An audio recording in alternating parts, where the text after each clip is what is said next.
अध्यक्ष महोदय, माननीय सदस्य लालजी वर्मा जी ने बहुत महत्वपूर्ण विषय उठाया है और ये महत्वपूर्ण इसलिए बन जाता है कि सामान्य बीमारियों का भी इलाज अस्पतालों में नहीं है और जिस तरह की सूचनाएं हर दिन मिलती हैं और अस्पतालों की जो तस्वीरें देखने को अखबार में मिलती हैं, बड़ा दुख होता है कि जो सरकार ये दावा करती हो कि डबल इंजन की सरकार है और सब व्यवस्थाएं पहले से बेहतर हो गई हैं और केवल लखनऊ नहीं, दिल्ली और बड़े बड़े महानगरों में भी ये बड़े बड़े प्रचार के होर्डिंग लगे हैं कि इतने हमने मेडिकल कॉलेज बना दिए हैं। अगर सूचनाएं जो मिल रही हैं और डेंगू जैसी बीमारी का जो सरकार इलाज ना करा पा रही हो, वो सपना देख रही है $1 ट्रिलियन इकोनॉमी का, और डेंगू सामान्य बीमारी है कि ऐसी है बीमारी जिसका इलाज नहीं है, ये तो सरकार बताएगी। लेकिन जो सूचनाएं आई हैं, क्या दुख नहीं होता कि आपकी पार्टी के नेता, पूर्व सांसद, उनके बेटे को हॉस्पिटल में एडमिशन ही नहीं हुआ,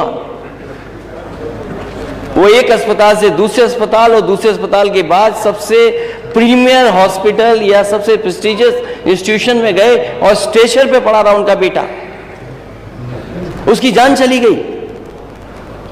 अध्यक्ष महोदय, सरकार ने क्या किया?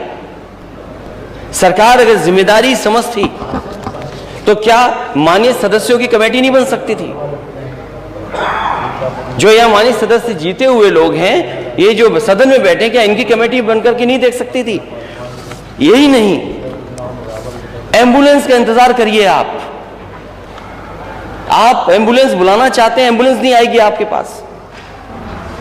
कहो एम्बुलेंस में जान चली जाए,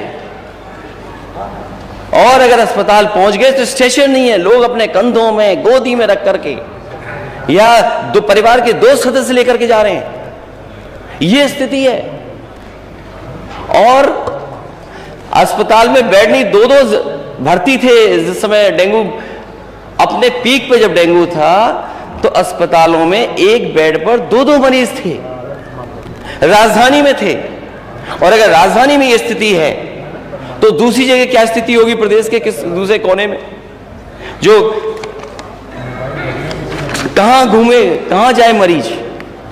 सरकार बताए कि अगर डेंगू है तो सरकारी अस्पताल में इलाज क्यों नहीं मिला, और सरकारी अस्पताल से अगर वो प्राइवेट हॉस्पिटल में चला गया तो अनाप शनाप पैसे लेना, कोड में दवा दे देना, उसका लाखों खर्च करा देना, उसके बाद भी नहीं जान बच रही है। और ये केवल एक जगह की सूचना नहीं है, पूरे प्रदेश में माननीय सदस्य यहां बैठे होंगे, उनके पास सूचियां हैं उनके क्षेत्रों की कि किन लोगों की डेंगू बीमारी से जान गई है। अभी माननीय सदस्य ने ठीक कहा कि जिसकी जान गई है लापरवाही की वजह से, यह अस्पताल पहुंच गया, इलाज नहीं मिला, कम से कम सरकार आ गया उनके परिवार की मदद करे, 10 लाख रुपए दे। आपको बहुत चिंता हो जाती है अगर कोई बात कह दी जाती है आपको। आप इतने वर्षों से मंत्री हैं, कोई अस्पताल नहीं छोड़ा जहां गए हों। इससे भी ज्यादा महत्वपूर्ण ये है कि एक तो बजट खर्च नहीं हो रहा है। अगर बजट खर्च नहीं कर पा रही सरकार तो आखिरकार सप्लीमेंट्री बजट क्यों चाहिए? एक विषय अलग है, लेकिन उससे महत्वपूर्ण विषय ये है कि पूरे उत्तर प्रदेश की स्वास्थ्य व्यवस्था ध्वस्त है, चाहे वो आपके जिला अस्पताल हों, पीएससी, सीएससी हों या मेडिकल कॉलेज हों। ये सरकार जानबूझ करके सरकारी व्यवस्थाओं को इसलिए खत्म कर रही है जिससे कि लोग ज्यादा से ज्यादा प्राइवेट में इलाज कराएं, प्राइवेट नर्सिंग होम में जाएं, प्राइवेट हॉस्पिटल में जाएं। सरकार की जो जिम्मेदारी है कि गरीब को इलाज सरकारी अस्पतालों में मिल जाए, मेडिकल कॉलेज में मिल जाए, वो जिम्मेदारी सरकार नहीं निभा रही है। और कई जगह से ये सूचनाएं आई हैं कि सरकार सीधे सीधे मदद करना चाहती है प्राइवेट इंस्टीट्यूशंस की।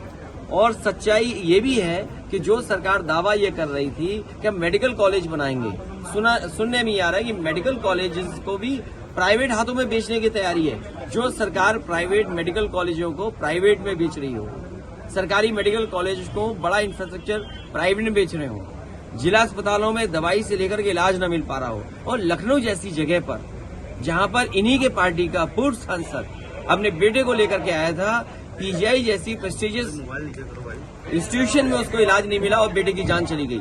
ये केवल एक उदाहरण नहीं है, हर अस्पताल में इनकी सरकार में दलाल बैठे हुए हैं जो प्राइवेट इंस्टीट्यूशन में मरीजों को ले जाते हैं। और आपको भी जानकारी इस बात की होगी कि कहीं भी इमरजेंसी में एडमिट नहीं मिल रहा है, एडमिशन नहीं मिल रहा है। और मुझे याद है कि आपको ये खबर कैसी लगी है, अपना सुझाव देने के लिए कमेंट बॉक्स में जाकर अपनी राय को जरूर रखें।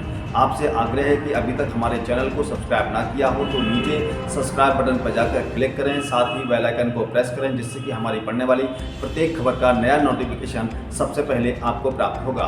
हम फिर मिलेंगे एक नई खबर के साथ, तब तक आप हमको इजाज़त दीजिए। जय भारत, जय हिंद।